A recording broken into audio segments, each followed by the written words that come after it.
उपमुख्यमंत्री शिंदे श्रीनगरहून मुंबईला रात्री उशिरा परतले। पहलगाममधील दहशतवादी हल्ल्यानंतर शिंदे काश्मीरला गेले होते। जम्मू काश्मीरमध्ये जाऊन महाराष्ट्रातले नेते फोटो सेशन करतात। माजी आमदार वैभव नाईक यांचा आरोप। अशा प्रसंगात घटनास्थळी जायचं कोणी धाडस तरी करतं का? घटनास्थळी जाऊन लोकांना मदत करणं महत्त्वाचं। राजकारण कुठे करायचं हे कळायला हवं, शिंदेंचा विरोधकांना प्रत्युत्तर। भारताने पाकिस्तानला जाणारा पाणीपुरवठा थांबवला। 65 वर्ष जुना सिंधू पाणी करार स्थगित। भारताकडून अटारी बॉर्डरही बंद, तर पाकिस्तानात गेलेल्या भारतीयांना 1 मे पर्यंत परतण्याचं सरकारचं आवाहन।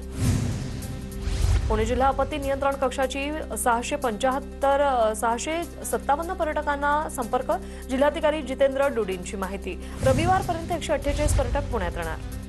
दहशतवाद्यांना मातीत गाडण्याची वेळ आली। पहलगामच्या दोषींना कल्पनेपेक्षाही मोठी शिक्षा होईल, पंतप्रधान मोदींचा इशारा।